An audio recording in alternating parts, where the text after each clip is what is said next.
Well, hello there. This is Frenchie, and I'm with, John from Movie Lovers Unite. and you are watching Neighbors Watching Trailers. The concept is simple. I'm Canadian. He's American. If I could, I would sit on a sofa and watch trailers. I can't. And that being said, that's why we have a show. All right. So, my man, which movie are we reacting to today? Or which trailer, I should say. It's actually Nicolas Cage's new movie called Willy's Wonderland. I cannot wait to actually check this thing out. I'm a huge Nicolas Cage fan, so let's go on ahead and get on with it. And before we do, we've heard this trailer is bonkers. That's the only thing we know. Mm-hmm. And with Nicolas Cage, that's what we expect. If it's not bonkers, what you do, Nicolas? All right, so let's bring that on. Okay, so I'm just going to go pull full screen here.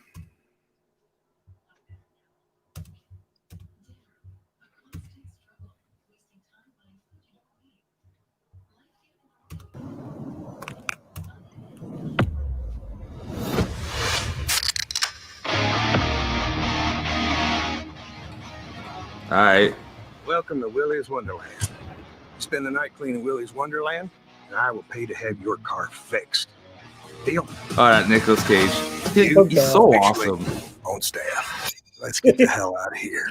I can't stand to hear a grown man scream. Oh, wow. This place has a dark history. I know the bullshit story they told you. It's a lie. You're here to be a human sacrifice. Have you been listening to a word I've been saying? He's gonna die in here, but he won't listen to me.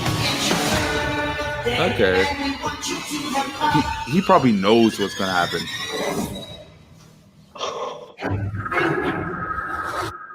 I'm loving this. Oh. Nice. Yeah, he was ready. The machine's got out. All right. Nobody's safe. It's so sporadic. Falls on Evan. Yeah.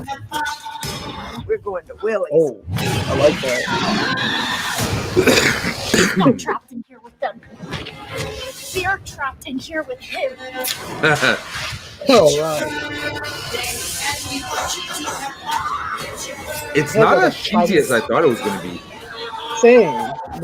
It's birthday time. I enjoy a man a few words. Yeah. Oh yeah, it's the what the fuckness that I was expecting, but not as corny. I'm really surprised because this could have been really ridiculous B-style movie, but there's something about it that's really good horror, right? Right. What did you think overall?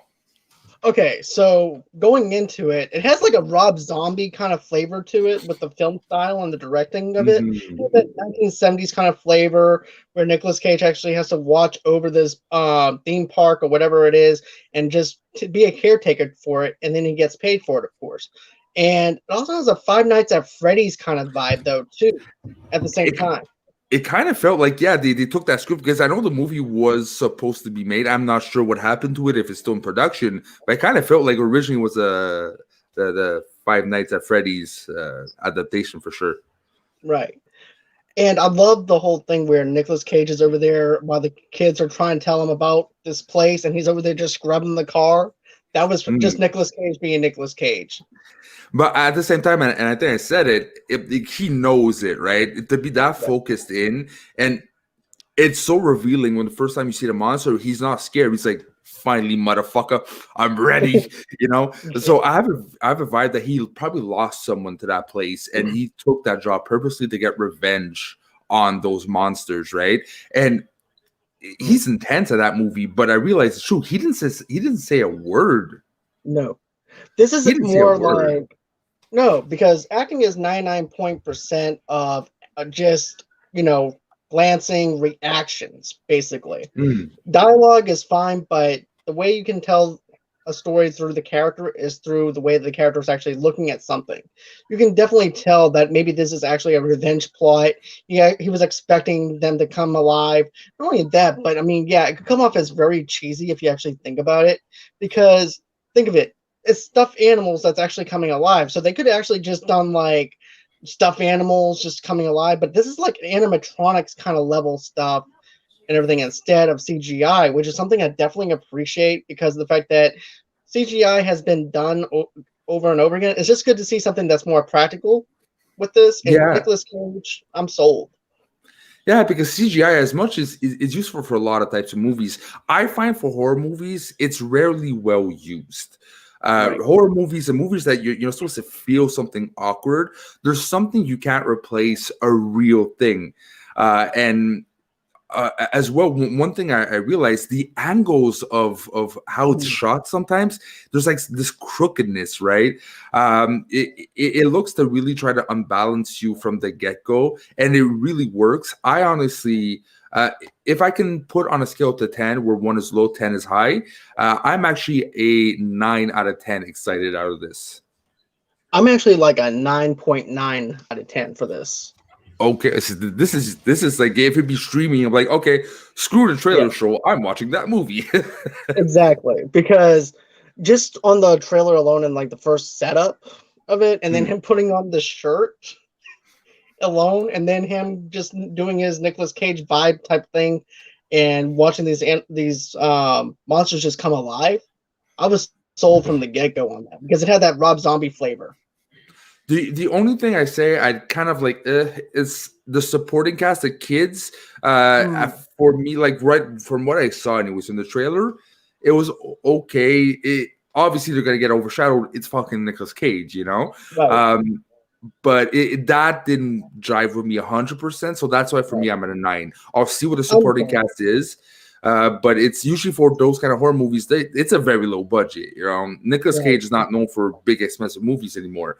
And sometimes you can get some casting. You're like, okay, they had a hard time finding the right person. Right. And you see, I think that the kids too, I think it would have been better if it was just Nicolas Cage by himself in this whole entire thing, and he's trying to figure out the legend behind this spooky place that's turning the animals and stuff like that alive, these stuffed animals. I think that would have actually been better instead of having the kids in there to tell them the legend of it. I believe it would have actually added something more to it. Yeah, like there's something to be said with movies that just one character and an event. It's minimalistic. You kind of go through the journey with the character, except instead of being explained and then the whole backstory told to you instead of experienced by you is something different. But hey, this still looks like an amazing movie. This is just our brains, but next thing you know, we're like, no, they could have never done this alone, right? So what do we know? Right. All right, so John, although they are written on the bottom, where can people find you? You guys can actually find me at Movie Lovers Unite. And of course, you guys can go on ahead and follow me on Movies Lovers Unit on Twitter, or just John DeGorio 8 on Twitter. Of course, you guys can also find me on Movie Lovers TV Lovers Unite on Facebook and Movie Lovers TV Lovers Unite on Instagram as well. And you can follow me. I don't know why there's an Instagram button, because we're not on Instagram. I'm gonna have to change that. New template. You can find us on Twitter at Norn Schmo. Also, again, like John, if you like his stuff, subscribe to his, but also subscribe to mine. Press that like button on the video. We cannot wait to react another time for another trailer. Bye-bye.